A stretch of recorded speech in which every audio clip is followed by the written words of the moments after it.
Bendito seja o nome do Senhor Jesus Cristo. Quero convidar os irmãos a abrir a palavra do Senhor em Atos, capítulo 17. Nós vamos discorrer um pouco hoje sobre uma passagem muito conhecida, e é conhecida como o discurso de Paulo em Atenas. Eu vou pedir também para que os irmãos prestem um pouco de atenção, porque talvez tenha algumas coisas que eu vou estar falando aqui, talvez você não esteja familiarizado, mas para você não perder a linha de raciocínio, amém? Para que você fique atento, em nome do Senhor Jesus Cristo. O tema da nossa mensagem é ao Deus desconhecido. Quando me convidaram para estar trazendo essa mensagem, a primeira coisa que a gente faz, a gente vai orar a Deus, vai pensar a Deus, o que a gente pode estar trazendo, aquilo que Ele quer falar à sua igreja. E de quarta para quinta eu sonhei com esta palavra. Depois de sexta para sábado sonhei de novo. E sonhei de sábado para domingo, né, de ontem para hoje, novamente com isso. É uma palavra que eu trouxe no Arena Jovem, mas eu acredito que Deus quer falar. Deus quer falar, Deus quer se tornar conhecido. Quando a gente olha ao Deus desconhecido, mas a gente conhece a Deus. Será? Amém. Vamos ler a passagem. Quem achou, diga amém. Quem não achou, diga misericórdia. Diz assim a palavra do Senhor: enquanto Paulo os esperava em Atenas, o seu espírito se revoltava em face da idolatria dominante na cidade. Por isso dissertava na sinagoga entre os judeus e gentios piedosos também na praça. Todos os dias ali se encontravam. E alguns dos filósofos epicureus, estoicos, contendiam com ele, e havendo a quem perguntasse: o que dizes esse tagarela? O que quer dizer essas coisas, esse tagarela? E outros: parece um pregador de deuses estranhos, pois pregava a Jesus e a ressurreição. Então, tomando com si, levaram para o Areópago, dizendo: podemos saber essas novas doutrinas que ensinas, posto nos trazeres ouvidos coisas estranhas, queremos saber o que vem a ser isso. Pois todos em Atenas e estrangeiros residentes de outra coisa não cuidavam, senão a dizer e ouvir as últimas novidades. Então Paulo, levantando-se no meio do Areópago, disse: senhores atenienses, em tudo vos vejo acentuosamente religiosos, porque passando e observando os objetos do vosso culto, encontrei também um altar, na qual inscrito: ao Deus desconhecido. Vamos repetir? Ao Deus desconhecido. Pois a este adorais, sem conhecer precisamente. É este que vos anuncio. O Deus que fez o mundo e tudo que nele existe, sendo o Senhor do céu e da terra, que não habita em santuários feitos por mãos humanas, nem servido por mãos humanas, como se necessitasse de alguma coisa ou se precisasse. Pois Ele mesmo é quem dá vida a todos e respiração e tudo mais. De um só casal, fez toda a raça para habitar sobre toda a face da terra, e havendo fixado os tempos previamente estabelecidos e os limites da sua habitação, para buscarem a Deus, porventura tateando o que possam achar, bem que não está longe de cada um de nós. Pois nele vivemos, nos movemos e existimos, como alguns dos vossos poetas têm dito, porque dele também somos geração, e sendo, pois, a geração de Deus, não devemos pensar que a divindade é a semelhança de ouro, ou prata, ou pedra, trabalho pela arte e imaginação do homem. Ora, não levou Deus em conta o tempo da ignorância, agora, porém, notifica aos homens que todos, em toda parte, se arrependam, porque se estabeleceu um dia em que há de julgar o mundo com justiça, por meio de um varão que o destinou e acreditou diante de todos, ressuscitando dentre os mortos. Amém. Obrigado, Pai.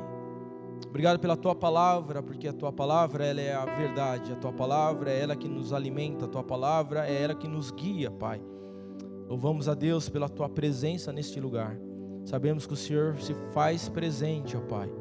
E agora te pedimos, ó Deus, que o Teu Espírito ilumine os olhos e o entendimento do nosso coração, para que nós possamos compreender, Te conhecer, ó Pai, na beleza da Tua santidade. Amém e amém. Louvado seja Deus. Amém, irmãos? Na semana passada, o Anderson estava aqui pregando sobre a resiliência de Jó. Amém? Quantos ouviram essa ministração aqui? Bênção, sim ou não? E aí o Anderson, no meio da pregação, ele fez 2 perguntas que também colaborou para que eu pudesse trazer essa mensagem. Ele perguntou assim: Jó conhecia Deus? Lembram? Em seguida, o que ele disse? E vocês conhecem a Deus? Hein? E você conhece a Deus? Sabe por quê? É de suma importância conhecer a Deus. Porque o Senhor na sua palavra, Ele diz: examinai as Escrituras, porque dela eu me testifico, ou delas eu me revelo. Eu tinha um professor no seminário que falava assim: o quanto que eu tenho da palavra de Deus é o quanto que eu tenho de Deus formado em mim. E a gente vive num mundo onde cada um tem a sua verdade, onde cada um tem o seu ponto de vista, onde cada um tem a sua opinião, onde cada um tem os seus achismos. Uma coisa que eu e você, nós precisamos entender, que a mensagem que eu e você pregamos, não se trata do que você gosta, não se trata do que você pensa, não se trata do que eu acho, não se trata do que nós gostamos. A mensagem se trata dele, por meio dele, para ele, são todas as coisas. É sobre ele, não é o que você pensa, não é o que eu penso, não é o que você acha que é certo, o que é errado, é o que a palavra diz, o que ela diz. Não tem a minha verdade, não tem a sua verdade, porque se a minha verdade é uma e a sua verdade é diferente da minha verdade, logo ela não é verdade. A verdade é uma só, a palavra de Deus, ela é a verdade. Por isso que o Senhor fala na sua palavra: conhecereis e ela vos libertará. Porque a forma como eu conheço este Deus é a forma como eu vou me relacionar com Ele. A forma como eu tenho ideia de quem Ele seja vai influenciar diretamente no meu relacionamento com Ele. Vai influenciar a forma que eu o conheço, vai influenciar de uma tal maneira na minha vida, como eu vou viver a partir do momento que eu o conheço. Isso vai ter uma influência nos lugares que eu vou. Se eu o conheço, isso vai influenciar nos lugares que eu vou. Isso vai influenciar nos lugares que eu assento. Isso vai influenciar nas fotos que eu posto. Isso vai influenciar nas coisas que eu posto, nas coisas que eu comento, nas coisas que eu curto. Isso vai influenciar a minha roda de amigos. Isso vai influenciar minha roda de festa. Porque a forma como eu o conheço é a forma que eu vou me relacionar com Ele. Vai influenciar da maneira que eu me visto. Vai influenciar da maneira que eu falo. Vai influenciar da maneira que eu trato a minha esposa. Vai influenciar da maneira que eu trato o meu marido. Vai influenciar da maneira que eu trato meus filhos. Vai influenciar como eu ajo no meio da igreja. Isso vai influenciar na maneira que eu o adoro. Isso vai influenciar na maneira que eu me relaciono com Ele. Por isso que eu preciso conhecê-lo. Porque a gente vê nos dias de hoje, o crente moderno transformou Deus em servo. Nós mesmos nos tornamos o Senhor. Porque o crente moderno não sabe o seu lugar. Ele exige, ele determina, ele diz para Deus o que ele tem que fazer, como as coisas que eu quero que ele faça. As nossas orações estão recheadas de Deus faz isso, Deus faz aquilo. Preciso te falar que a oração não é para falar para Deus o que Ele tem que fazer, como se Ele não soubesse o que fazer. Oração é eu orar para eu entender a vontade de Deus, para que eu faça a sua vontade. Então nós vamos ver, e a gente olha muitas coisas que a gente questiona até que ponto eu conheço esse Deus, porque muitas das coisas que estão sendo postadas por aí é impossível dizer que essa pessoa conhece a Deus. Deixa eu fazer uma pergunta eu quero que você seja bem honesto comigo. Quem aqui iria para um baile funk? Quem aqui iria para um baile funk? Para um pancadão? Alguém iria? Não, né? Quem sabe na calada da noite. Mas ir numa carreta onde toca o pancadão, vale? Vale, né? Que diferença faz, irmão? E o pior é que a gente leva as nossas crianças para esses lugares. E depois a gente quer que ela cresça temendo ao Senhor. Não é? Sim ou não? Voltando para o texto, Paulo, ele está aqui na sua segunda viagem missionária, e ele passa ali alguns apuros e tal, e ele vai parar em Atenas. Para nós entendermos o que é Atenas, Atenas foi estabelecida no tempo de Cleístenes, e foi firmemente estabelecida 500 anos antes de Cristo, e por pouco tempo teve o início do seu início da sua idade áurea, com a sua filosofia imortal e suas artes, e durou 1 século, e nesse século foi o suficiente para produzir grandes filósofos como Sócrates, Platão, Aristóteles e paralelamente outros nomes um pouco menos famosos. Para se ter ideia, Atenas era o grande centro cultural da antiguidade, mundialmente renomada por sua filosofia, arquitetura e arte. Das 3 grandes cidades universitárias, Atenas, Tarso e Alexandria, Atenas era a cidade mais famosa. Nos dias de Paulo, Coríntio já havia ultrapassado em termos de importância comercial Atenas. Contudo, Atenas continuava sendo a sede famosa das maiores universidades da época, Atenas era considerada a meca da intelectualidade, do pensar, coisa que hoje a gente não pensa muito, né? Mas lá havia os pensadores, apesar do fato que os seus habitantes também eram altamente religiosos, e estavam sempre inclinados a ouvir as doutrinas, estavam sempre inclinados a ouvir as novidades. Quem não gosta de novidade aqui? Eu gosto de novidade, né? As últimas tendências da moda, os últimos assuntos, para a gente estar tudo, né, conectado e estar dentro, para não ficar por fora. E parece assim que a curiosidade é puramente acadêmica e não motivada por qualquer desejo de descobrir a verdade. Porque quando você se descobre a verdade, o que ela faz com você? Ela te liberta. Então, Paulo foi impedido em Atenas, em seus desígnios, não pela perseguição religiosa, mas sim pelo intelectualismo, pelos pensadores. Paulo passou nessa cidade mais ou menos 550 anos depois de Cristo, e politicamente falando, Atenas já havia perdido a sua importância no mundo político, mas continuava sendo atual na sociologia, nas artes e nas filosofias e nos pensamentos.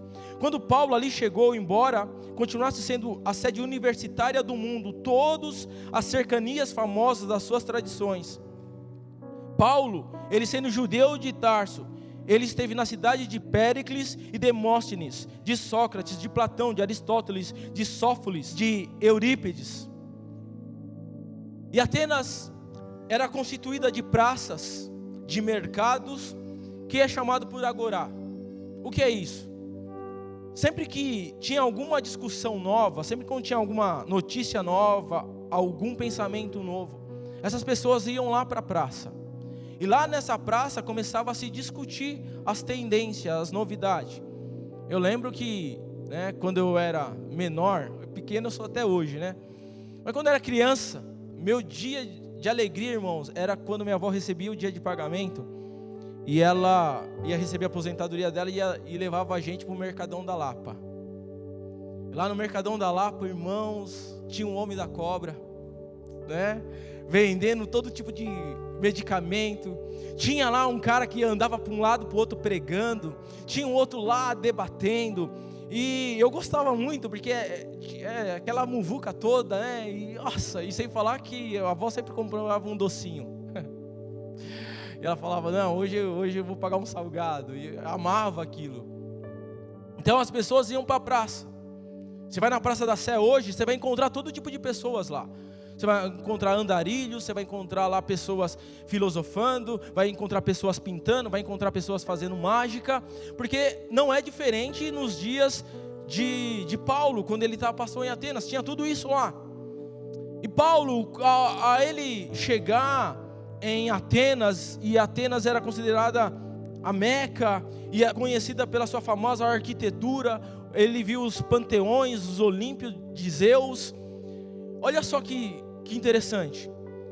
Em Atenas havia mais de 30 mil deuses, mais de 30 mil estátuas de heróis, de deuses, de semideuses, a ponto de um pensador romano dizer que era mais fácil encontrar em Atenas deuses do que homens. E toda aquela arquitetura, toda aquela beleza, Paulo, ele se depara com uma situação caótica, não aos olhos do mundo, mas aos olhos espirituais.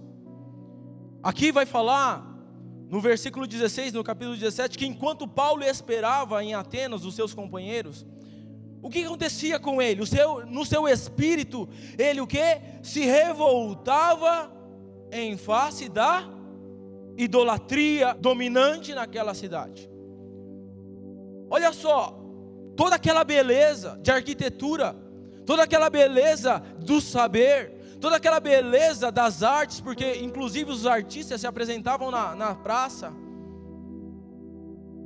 não encantaram Paulo, e nem fizeram com que ele ficasse adormecido pela situação e miséria espiritual que aquela cidade vivia. E às vezes, quando nós olhamos para nós e nós estamos inseridos dentro de uma cultura, e essa cultura ela traz valores que são valores contra o reino, e aí a gente fica encantado com as novidades, a gente fica encantado com as luzes, a gente fica encantado com as festas, mas esquece de ver que há um mundo espiritual por trás disso, uma miséria espiritual por trás disso, a morte por trás disso, a perdição por trás disso. E aí, nós que fomos chamados para ser filhos de Deus, que somos chamados para fazer a diferença, que somos chamados para ser o sal da terra, e não o caramelo da terra. Nós somos comparados com o sal porque não é algo que o mundo quer engolir, mas é algo que o mundo quer vomitar. E a palavra do Senhor fala que se o sal perder o seu sabor, como poderá restaurá-lo, a não ser lançado, pisado e jogado pelos homens?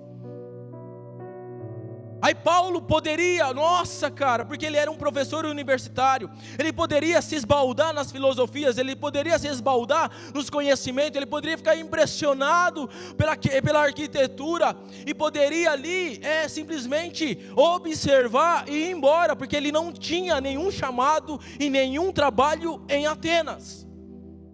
Mas ele, ao olhar aquela miséria, ele se revoltou no seu espírito, e ele não se aculturou com aquela cultura, mas ao contrário, ele se revoltou.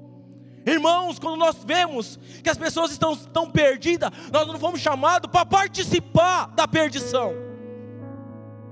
Não somos chamados para participar da brincadeira. Não somos chamados para participar da mesa dos ímpios. O que diz a palavra do Senhor?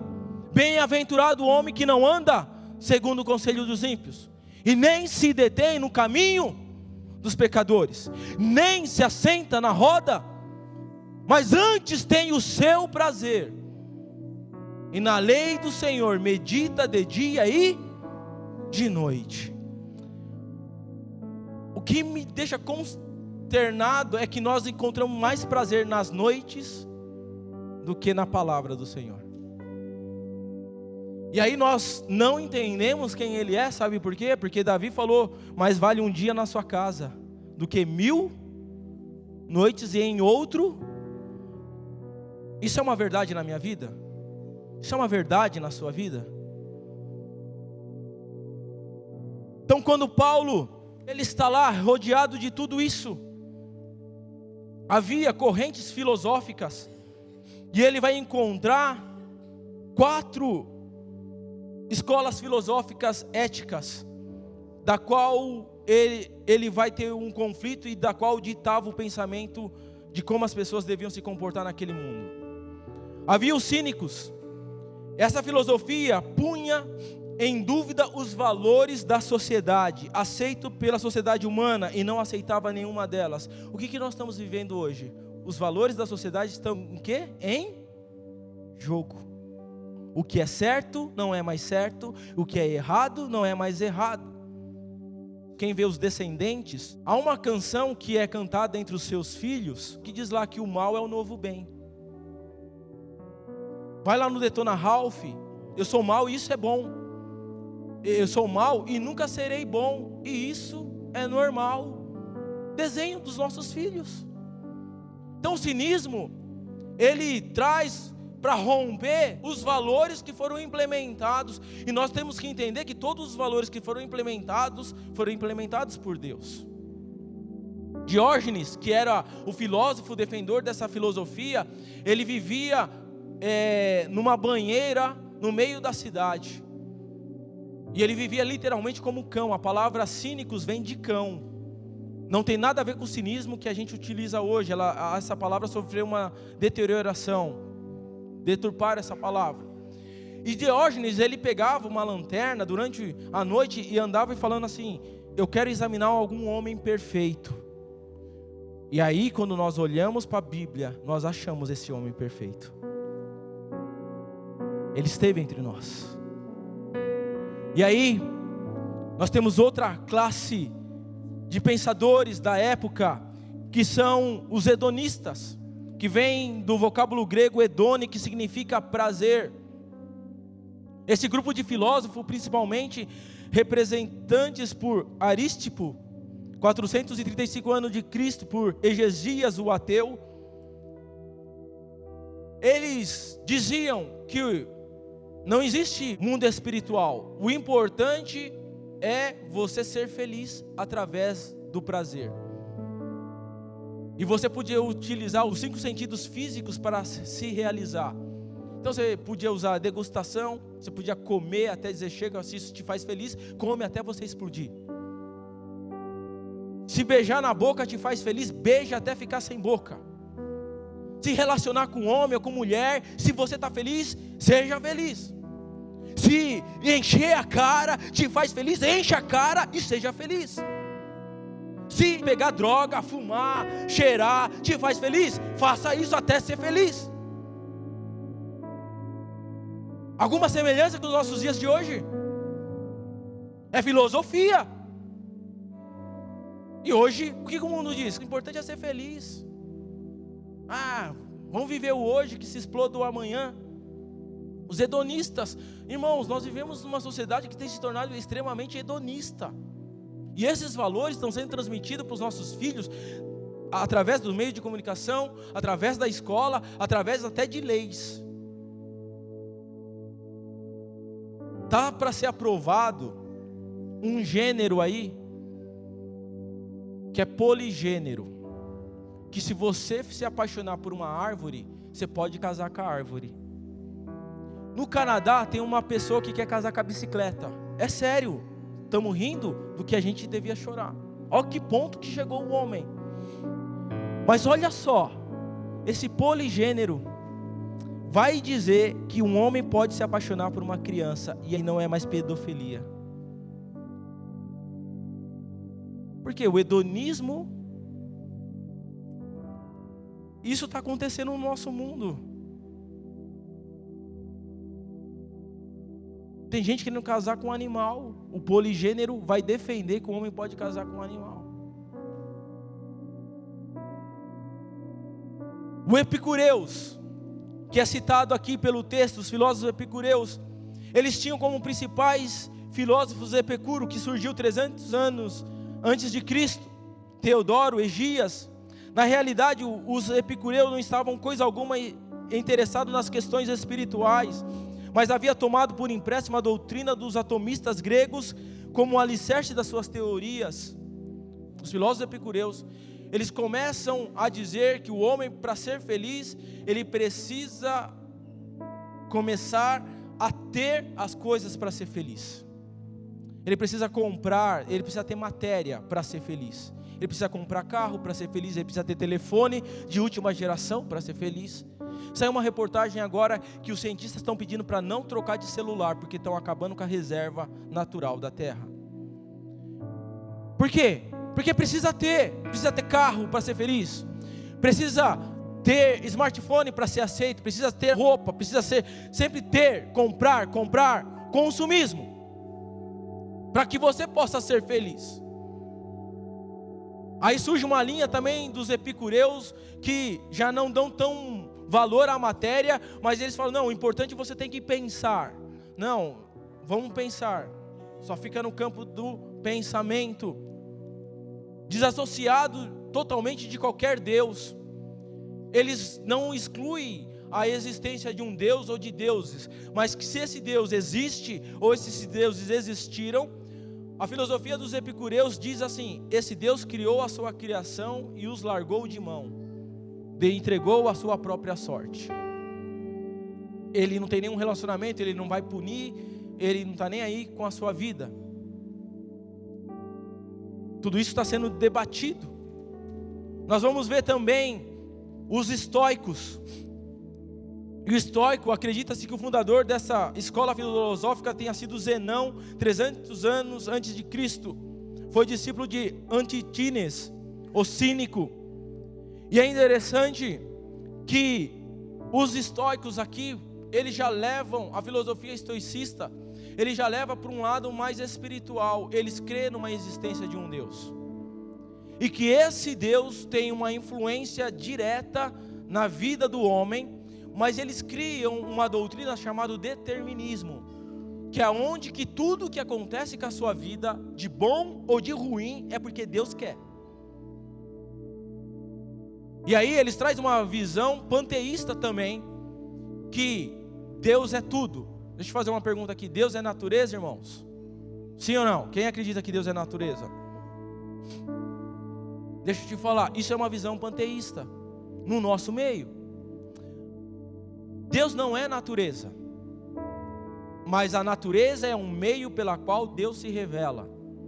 Salmo 19 vai falar: os céus proclamam a glória de Deus, e os firmamentos denunciam as obras das suas mãos. Mesmo sem linguagem ou sem palavras, se faz ouvir a sua voz por toda a terra. É como um noivo que sai de uma extremidade e vai até a outra extremidade. Nós vamos lá para Romanos capítulo 1, a partir do versículo 18, diz: o que de Deus pode se conhecer, é visto e é manifesto claramente por meio das coisas que foram criadas, sejam tronos e sejam soberanias, sejam invisíveis ou invisíveis. Tais coisas, assim sendo, o homem é indesculpável de dizer que não conhece a Deus. E aqui começa a entrar, e essas filosofias estão dentro da igreja. Quantos de nós já não usamos aquele versículo: não cai uma folha da árvore sem que Deus permita? Quem já falou isso? Eu já falei. Confesso aqui, vou confessar o meu pecado. Eu vou pedir para que você coloque esse slide, para você ver. Olha lá, não cai uma folha da árvore sem que Deus não permita. Está na Bíblia isso? E a gente fala, está na Bíblia, mas não está na Bíblia isso. Ele possui as chaves do céu, da incognoscível coisa que ninguém além dele possui. Ele sabe o que há na terra e no mar, e não cai uma folha. Isso é da Surata, versículo 59 do Alcorão. Quero pedir para que você coloque no começo do slide. Os jovens não podem responder. Vocês são um café com leite hoje. De quem é a imagem desse homem aí? De Jesus. Fala aí, irmão. Jesus. Não é o Jesus que a gente vê nos filmes? Sim ou não? É, irmãos. É Jesus que a gente vê no filme. Coloca a próxima imagem. Olha que imagem é essa aí.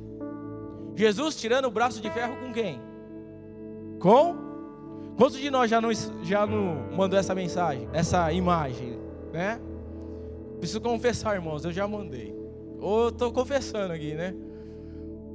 Eu vou falar de mim, não vou falar de você. Pode tirar. Olha que interessante, irmãos. Por isso é importante a forma que eu vejo.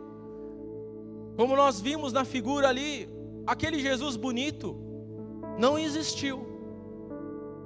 É uma visão grega, de um Deus grego. Porque a palavra do Senhor, eu vou pedir para que coloque a figura possível de Jesus. Porque, irmãos, esta talvez é a figura de Jesus. E a gente vende uma imagem de Jesus, mesmo tendo a Bíblia ao nosso dispor. Porque a palavra do Senhor fala que não havia em Jesus beleza e nem formosura humana, nem beleza humana. Não havia nada nele de beleza que nos atraísse. Em outras palavras, ele era feio para dedéu. Mas a mensagem que ele tinha era uma mensagem de transformação, era uma mensagem de vida, era uma mensagem apaixonante.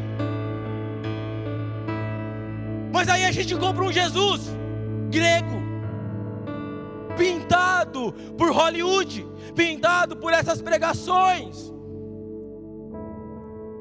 que distancia do Jesus bíblico. Olha que interessante, aquela figura de Jesus tirando o braço de ferro com o diabo. Meu irmão, você sabe quem é Deus? Você sabe quem o Deus que você serve? Porque se eu e você conhecêssemos o Deus que nós servimos, nós não fazíamos uma blasfêmia dessa. Isso é blasfêmia. Porque a palavra do Senhor, ela vai falar lá em Apocalipse, no capítulo 20, versículo 1 e 2, diz assim: um anjo, repita comigo, um anjo. Tem nome esse anjo? A Bíblia só diz que um anjo desceu do céu, acorrentou Satanás e o prisionou por 1000 anos. Meu irmão, é um anjo. Aonde é que Jesus fica tirando o braço de ferro com o diabo? Hã? Você sabe quem é Deus? Porque nós precisamos entender. Lá em Isaías, no capítulo 40, a partir do versículo 12, aqui traz uma revelação desse Deus que eu e você servimos. Quem com a concha de sua mão mediu as águas dos oceanos. Aqui esse texto está falando que Deus mediu as águas do oceano com a concha da sua mão. Olha que ele fala: ou quem tomou a medida os palmos o universo. A ciência diz que o universo não tem fim. A Bíblia está falando que esse Deus que eu e você servimos é um Deus que mede o universo com o palmo da sua mão. A palavra de Deus nos diz que esse Deus que nós servimos, a terra são o estrado dos seus pés. Eu quero dizer, qual é o tamanho desse Deus? Qual é o tamanho do Deus que você tem enxergado? Porque isso vai determinar a forma que você vai se relacionar com Ele. Isso vai determinar a forma que você vai entrar na presença dEle. Coloca a figura de Jesus crucificado. Olha isso. Nós gostamos e enfatizamos esta mensagem, e eu não estou dizendo que é errado, mas quando nós olhamos para esse Jesus, a gente fica falando assim: aceita Jesus, pelo amor de Deus, dá uma chance para Jesus. Eu quero dizer, irmãos, que este foi um período na vida de Jesus, um breve período na vida de Jesus, porque o nosso Jesus não é mais este. Não é mais este. Ele não está mais crucificado, ele não está mais ensanguentado, ele não está ali, ó, implorando a mim, a você. Porque quando nós vamos para a palavra do Senhor, lá em Apocalipse, vou te mostrar quem é esse Jesus que hoje nós servimos.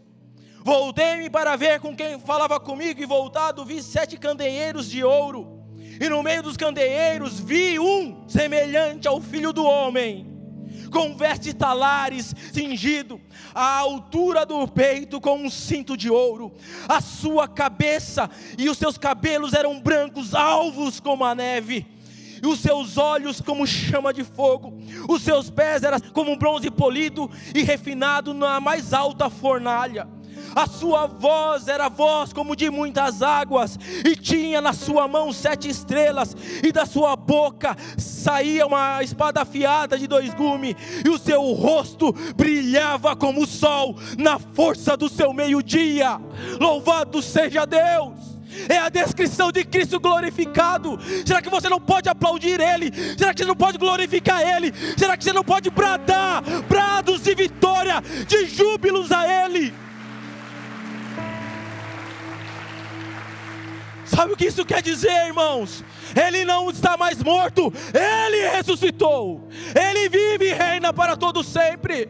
Esse é o tamanho do nosso Deus, igreja. E você é apaixonado por Thor ainda, apaixonado por Homem de Ferro, por Thanos. Quem é Thanos diante de Deus?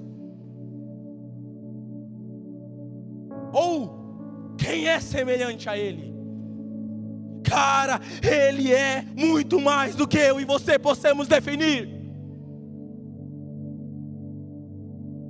Ele é Deus, Ele é Senhor de todas as coisas.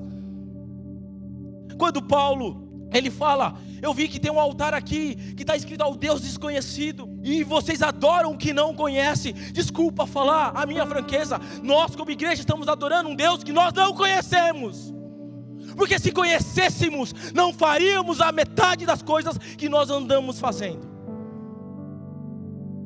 Não postaríamos metade das coisas que andamos postando.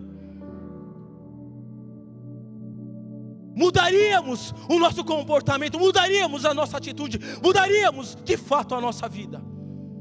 Porque é impossível ficar indiferente diante de um Deus desse. Não é de admirar que Jesus falou: olha, mulher samaritana, vós samaritanos adorais o que não conheceis. E a história se repete. Se eu o conheço como Ele é, na beleza da sua santidade, na beleza da sua realeza, eu tenho que entrar aqui, irmão, de joelhos. Eu tenho que entrar aqui dando honra, glórias, louvores a Ele.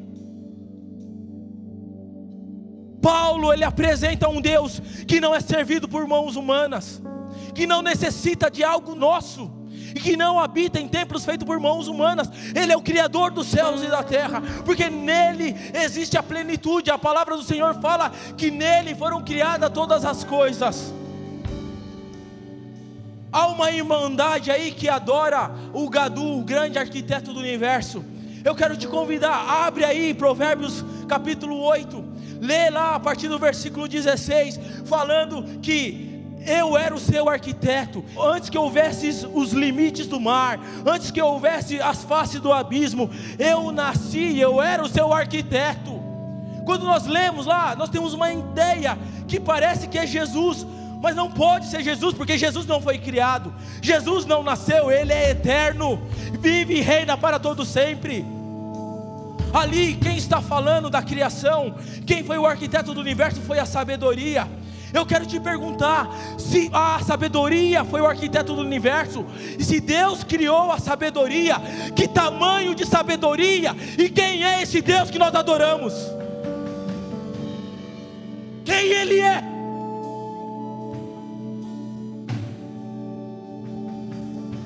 Ele é muito mais que a minha palavra.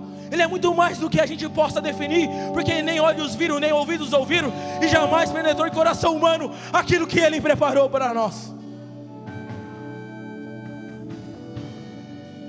E Paulo, ele começa a apresentar, e ele corria risco de morte. Pensa aí, irmão, você arriscaria a sua vida por Deus? Sócrates havia sido morto, porque Sócrates ousou questionar os deuses dos panteão. Sócrates era um pensador, e ele falava: como é que pode um Deus, criador dos céus e da terra, criar a sua criatura, se apaixonar pela sua criatura a ponto de se relacionar com ela e ter semideuses? Sócrates foi condenado à morte por esse pensamento. E Paulo, respirando ameaças de morte, ele fala: a esse Deus eu quero vos apresentar, a esse Deus eu quero vos falar, esse Deus que fez os céus e a terra, esse Deus que não é de ouro, esse Deus que não é de prata, esse Deus que não é forjado pela imaginação humana, esse Deus que é grandioso. E ele começa a falar: olha, aquilo que a filosofia, aquilo que o cinismo diz, que você tem que romper os valores para ser feliz, não vai te fazer feliz, porque essa filosofia não fez o homem feliz. Quando ele vai para o hedonismo, ele fala: olha, você pode beber à vontade, você pode ter várias noites, você pode ter várias mulheres, você pode ter vários homens, você pode comer até explodir. Tudo isso não vai te satisfazer você, porque sempre, para você ser feliz, sempre vai fazer algo na sua vida, sempre vai precisar de mais. O que falta para você ser feliz? Falta mais. Preciso sair com mais 2 mulheres, sai com 2, com 3, com 4, com 5, com 6, e nada se satisfaz, porque o prazer não traz a paz que Ele pode te dar. A bebida não pode trazer a paz que Ele pode te dar. O materialismo, você pode ter várias casas, mas você pode não ter um lar. Você pode ter até uma família, mas talvez você tenha uma família destruída, mas Deus quer restaurar a sua família. O que o pensamento diz, o Senhor fala: eu sei os pensamentos que tenho a vosso respeito, pensamentos de paz e não de mal, pensamentos de vos fazer prosperar, te dar uma esperança e um futuro. E Ele fala: olha, os meus pensamentos são mais altos do que os vossos, os meus caminhos são mais altos do que os vossos. E a filosofia falava: não, aceita toda a mazela da sua vida. Não, o Senhor diz: não aceita toda a mazela da sua vida não, porque eu vim para dar vida e vida em abundância. Eu vim te dar a paz, não a paz como o mundo dá, mas a paz que é permanente. Louvado seja o nome do Senhor. Quero te convidar a ficar de pé. Aleluia, aleluia. Louvado e engrandecido é o nome do Senhor Jesus Cristo.